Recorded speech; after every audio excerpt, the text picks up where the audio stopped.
In this video, we are going to look at how to evaluate logarithms by using a calculator. So our example, we have three different logarithms that do not evaluate to integer solutions, so we're going to use our calculator to be able to figure these out.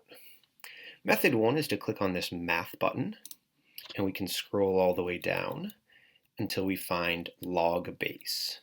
So we'll hit enter, log base, and now we can input our base and our number inside of the log.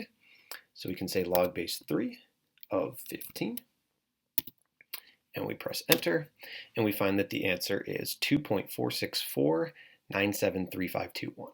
So 3 to the power of about 2.46 is equivalent to 15, or log base 3 of 15 is 2.46 if we round to the nearest hundredth. Okay. We can check our answer by taking 3 to the power of 2.46. We can add more digits. 4973521, and we get 15.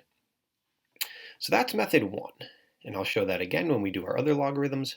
Method two, if we don't have a log base button, we can use our change of base. So we can either use base 10, so log of 15, and divide it by log 3. Okay, and this is going to give us the same value. So if we take log of 15, the number inside the logarithm, and then divide it by log of 3, the base, we should get the same result.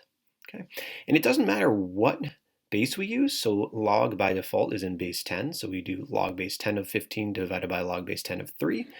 We could do natural log 15 divided by natural log of 3. We'll still get the same answer. Now most calculators by default are going to have a log button, so log base 10, and a natural log button, so log base E. So if you don't have that math feature where you can just type in your base, this is another way that you can solve these. Okay, let's look at the next one, log base 11 of 27. So I can use my math feature, click that button, scroll down to log base, input my base of 11, and 27 is my number in the log. And I press enter, and get 1.3447. So rounding to the nearest hundredth, I'm going to say 1.37. Okay, I can check my answer, 11 to the power of 1.37, and we get 26.71.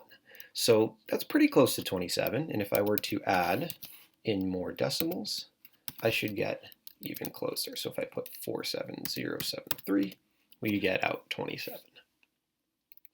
Okay, if you don't have that math button with the log feature, or log base, you could just type in log of 27 divided by log of 11, and we get the same result.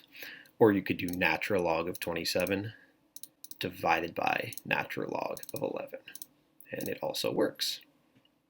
Okay. All right, last one I'm going to do in the other order, so log base 2 of 51. Let's say we don't have that math button with log base. We're just going to type in log of 51 divided by log of 2. And we get 5.6724, etc. So I could say this is approximately equal to 5.67, rounding to the nearest hundredth. And I can check my answer. I can say 2 to the power of 5.6724, and we get approximately 51, accounting for rounding. Could have done that with the natural logs, natural log of 51 divided by natural log of 2. Same result. Or if you have the math button, we can go math, log base 2 of 51. And we hit enter, and we get the same result. So that is how you can use a calculator to evaluate logarithms.